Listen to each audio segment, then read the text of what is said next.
Bien, buenos días, estimados alumnos.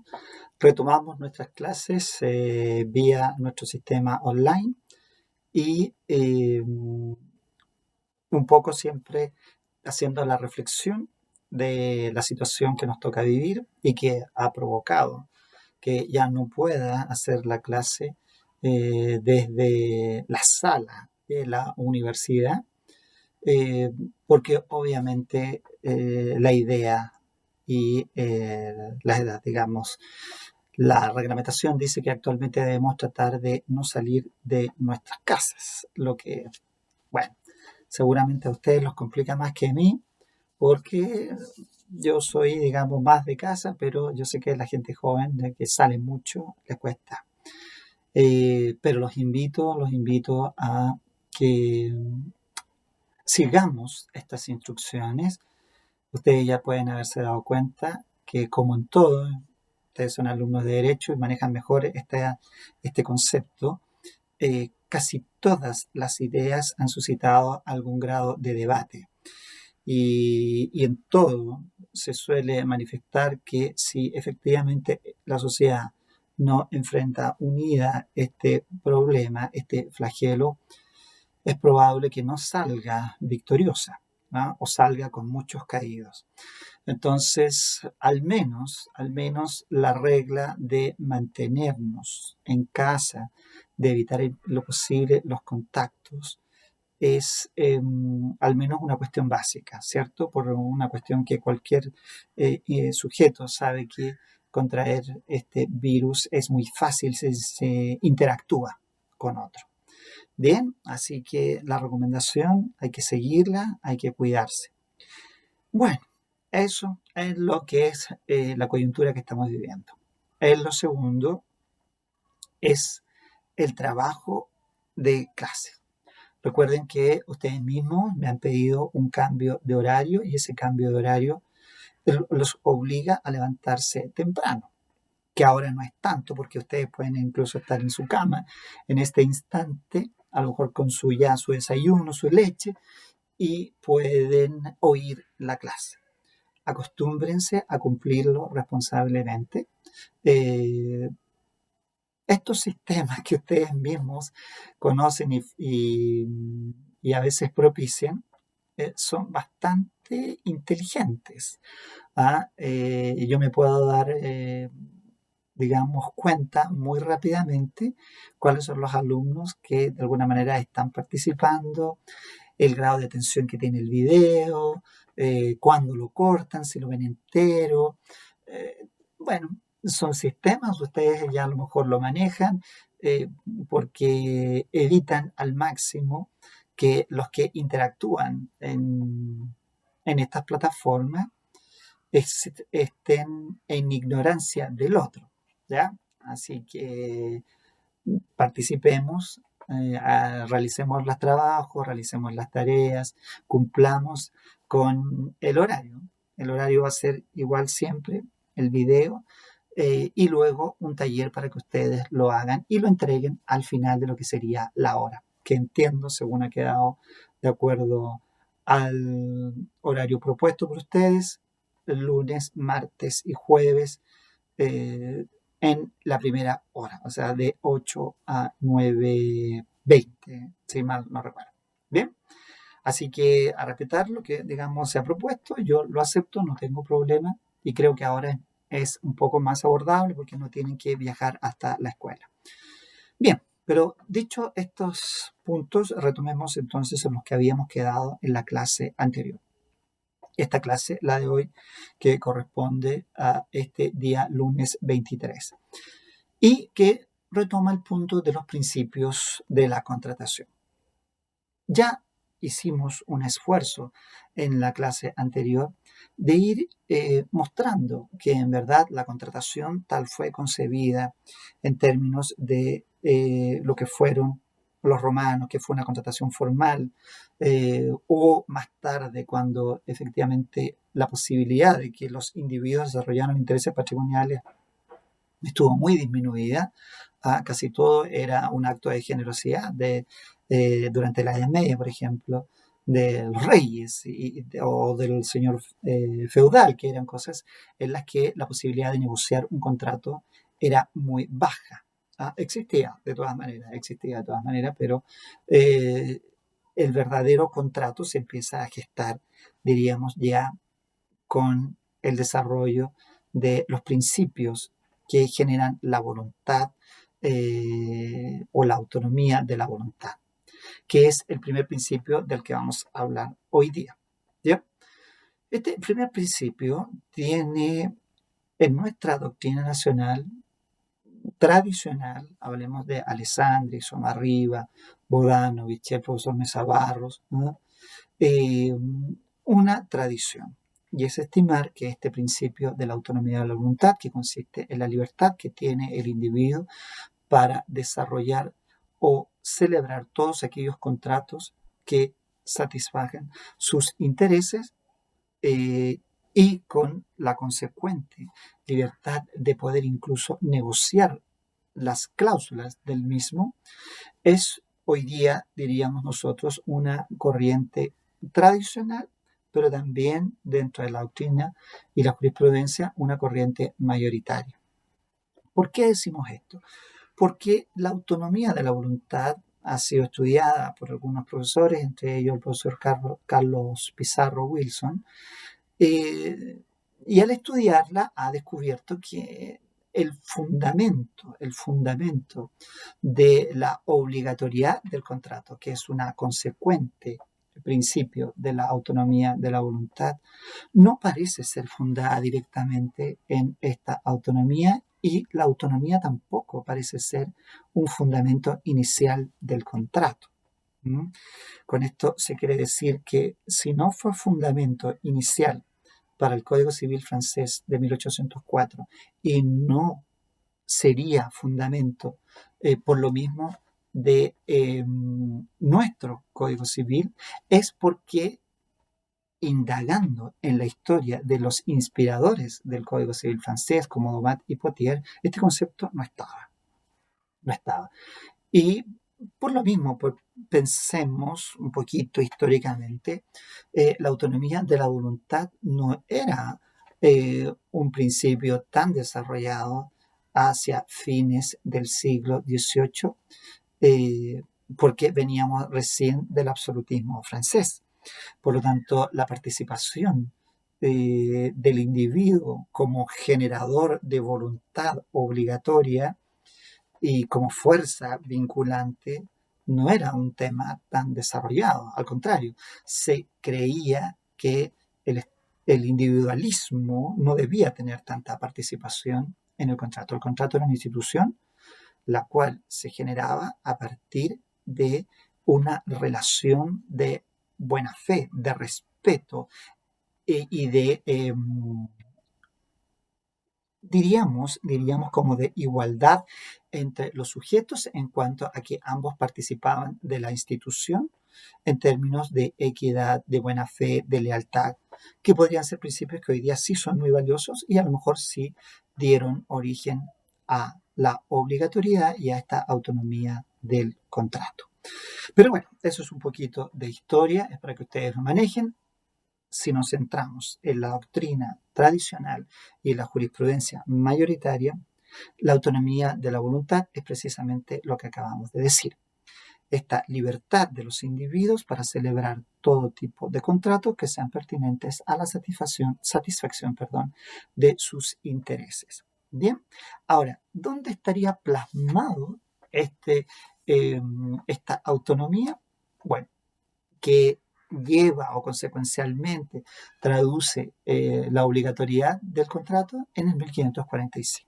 Allí ustedes han visto que todo contrato legalmente celebrado es una ley para los contratantes. Desde ya, el propio artículo 1545 podría estar dando una señal de que él no traduce la autonomía de la voluntad, porque lo primero que indica es que el contrato se tiene que haber celebrado legalmente. Con eso ya queda claro que un contrato que se aparta de esta legalidad Claramente sabemos que habría un problema de nulidad, pero claramente no generaría efectos por la sola voluntad. La voluntad en el fondo se enmarcaría dentro de la ley. Por eso esta crítica que hace Carlos Pizarro Wilson en orden a que es difícil que en el Código Civil francés originario en este punto del Código Civil chileno haya plasmado autonomía de la voluntad. Pero en fin, tomemos a la doctrina mayoritaria que dice que sí, que en esta norma es donde se consagra la autonomía de la voluntad. Bien, entonces este es nuestro primer principio de la contratación. Ahora, este principio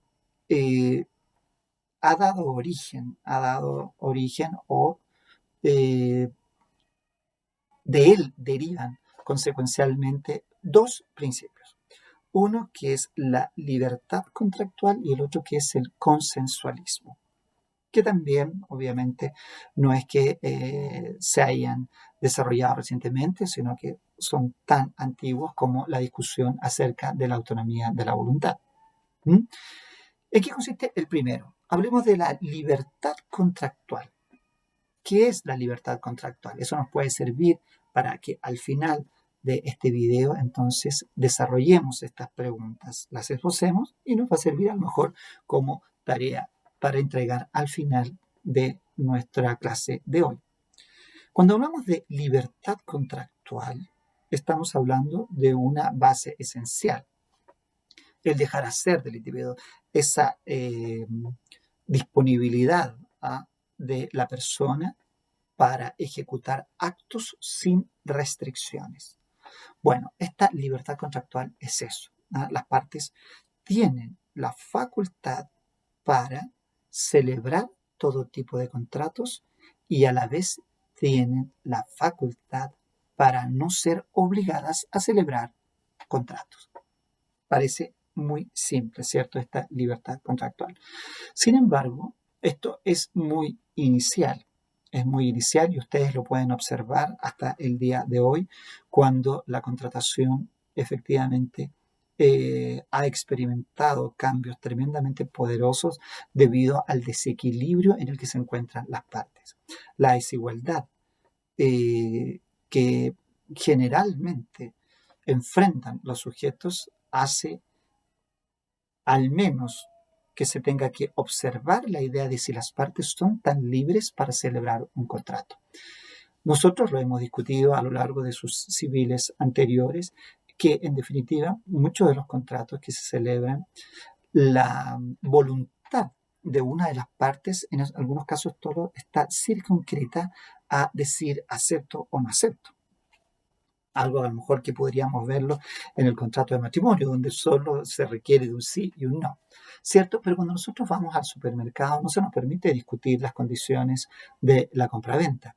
Lo mismo que si alguien pide un crédito hipotecario, tampoco se le permite mucho, no digo que en todos los casos, ni en todos los grados iguales, no se les permite discutir las cláusulas contractuales. Entonces, esta libertad de la que se habla para celebrar el contrato pareciera no ser tan fuerte, ¿no? Sino que obviamente a medida que fue pasando el tiempo y se fue reconociendo este desequilibrio entre las partes, el Estado fue interviniendo. Podríamos decir que una de las principales intervenciones del legislador se aprecia en el contrato de trabajo, en el que la libertad está absolutamente atenuada. Otro contrato en que actualmente uno empieza a verificar que no existe una plena libertad sería en el derecho de protección al consumidor, donde efectivamente muchas de las cláusulas que tienen los contratos, sobre todo en estos contratos que son masivos, hay o existe reglamentación que impide que se celebren ciertos pactos y otros pactos incluso son considerados como nulos y en algunos casos han generado mucha jurisprudencia en el sentido que demuestran un abuso de una de las partes a la otra. ¿Ya? Entonces, este primer principio de la libertad, efectivamente, para celebrar o no celebrar contratos, claramente ha ido modificándose. Ahora, en cuanto a no celebrar, también podemos decir que hay ejemplos en los que se aprecia claramente que no existe libertad para no celebrar. Uno de los casos clásicos de la vida actual es el contrato de seguro obligatorio. Quien pretenda obtener el permiso de circulación para su vehículo no puede obtenerlo si no lo ha hecho, si no acompaña un contrato de seguro obligatorio. ¿Ven?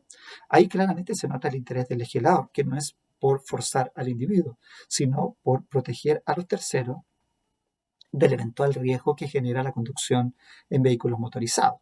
Ahora, sobre esa base, entonces, estamos claros que el individuo lo va a celebrar, va a obtener su permiso, su seguro obligatorio, pero no lo va a hacer libremente, lo va a hacer forzado por esta legislación. Ocurre lo mismo con los contratos previsionales y el contrato de salud.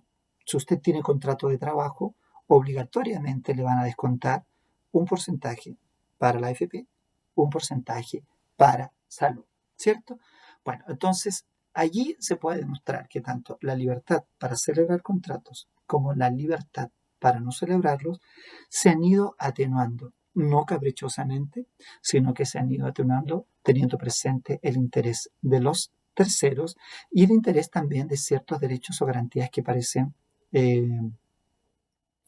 ser considerados por la sociedad como garantías fundamentales. Y por eso entonces hoy día tenemos contratos que están más regulados. Y también existen los contratos condición, que de alguna manera, o contratos dirigidos, en los que es la misma característica que se aplica a la interacción de los sujetos. Es decir, el contrato de trabajo, por ejemplo, aparecería como una categoría de contrato dirigido, de contrato forzado en el caso de los contratos previsionales. Está de alguna manera alterada esta libertad.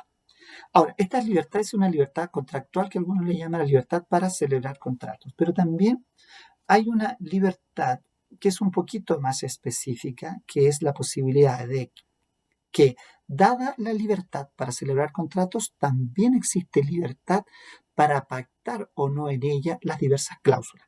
Eso es una libertad también, ¿no? Podríamos decir, sí, yo puedo celebrar el contrato de compra-venta, pero el legislador decir, ya, pero yo establezco las cláusulas. No es así, ¿cierto? Aquí el legislador, sobre todo, por ejemplo, el legislador civil, es un legislador absolutamente supletorio. Solo entra a suplir cláusulas del contrato en la medida en que las partes no las hayan pactado.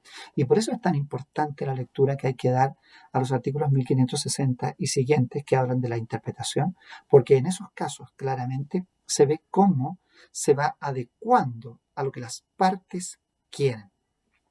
El mismo artículo 1560 establece que efectivamente debe estarse más a la intención de los contratantes que a lo literal de lo pactado, a la letra del contrato. ¿Bien? Entonces, eso es al menos una demostración de lo que estamos hablando.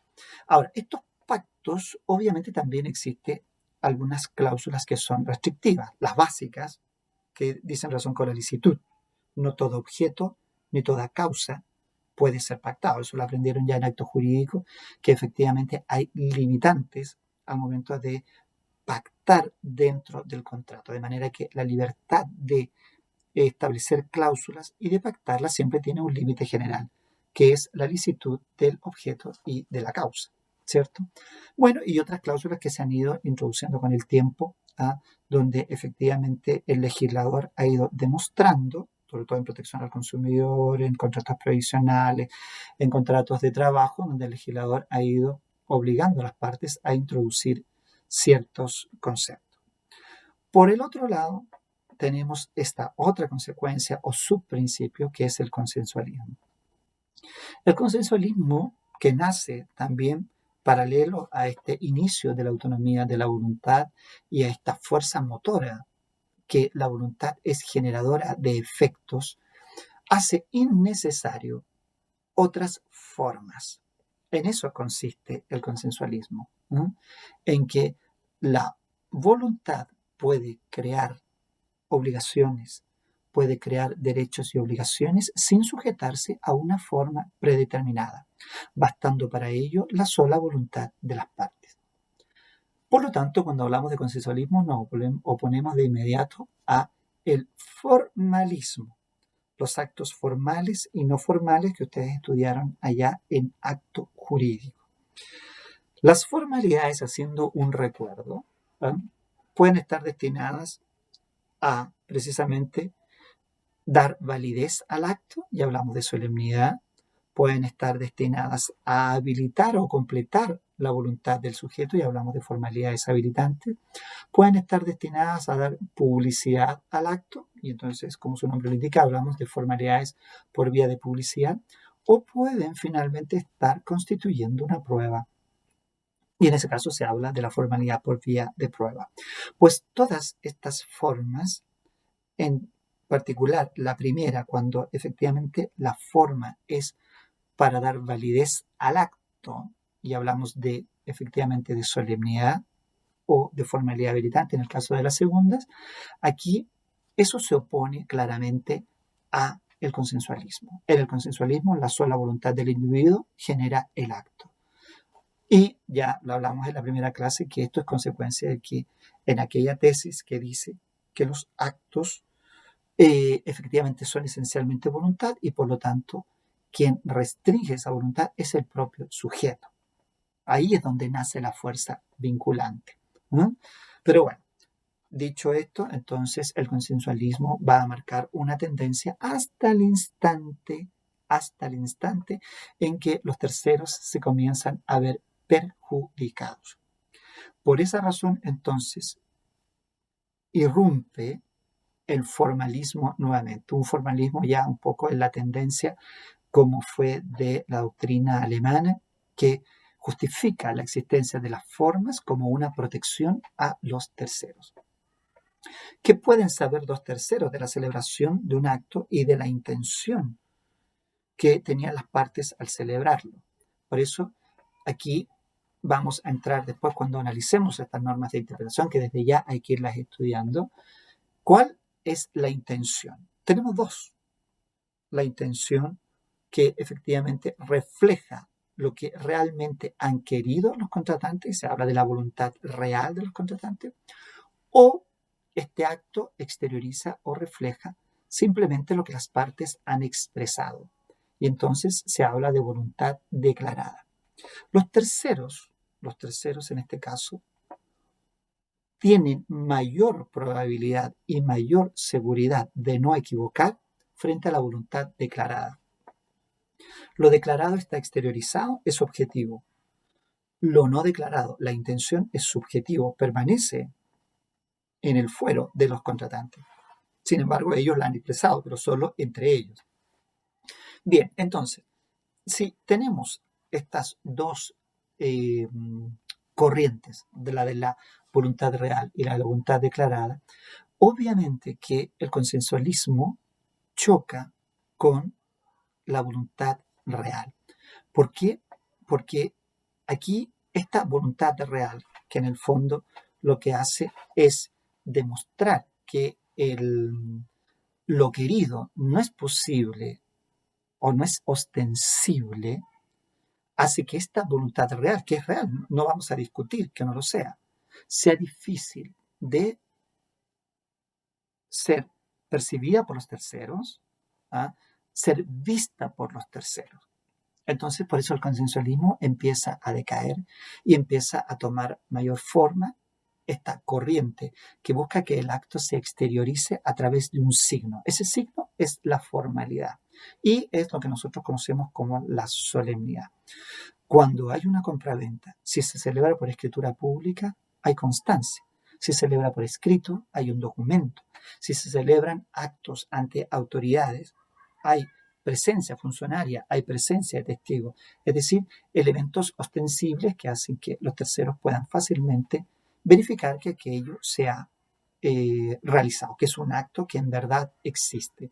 Y por eso el consensualismo, diríamos que no podríamos a lo mejor asegurar que la práctica sea ya no la tendencia, y que al contrario la tendencia sea a la prueba, la formalidad, en un aforismo. Podríamos concentrarlo en un aforismo chileno, popular, no jurídico, que dice que las palabras se las lleva el viento, ¿cierto? Con eso lo que quiere demostrar la sociedad es que si no hay una constancia, y esa constancia significa para nosotros existencia de instrumento, no hay contrato. Se ha discutido el punto y muchas veces la jurisprudencia a ustedes les va a tocar apoyarse en jurisprudencia que favorece el consensualismo y en otra en que dice si no hay pruebas, si no hay evidencia, si no hay forma, no hay contrato, porque los terceros no tienen cómo saberlo. Así que, bueno, así se configura, se critica y se actualiza este principio del consensualismo, que es una derivación. Si ustedes revisan el artículo 1443, van a encontrarse con estas dos figuras. ¿Ah? El contrato solemne, que se perfecciona efectivamente por el cumplimiento de una solemnidad, que sin las cuales no produce efecto alguno, y después está el contrato consensual.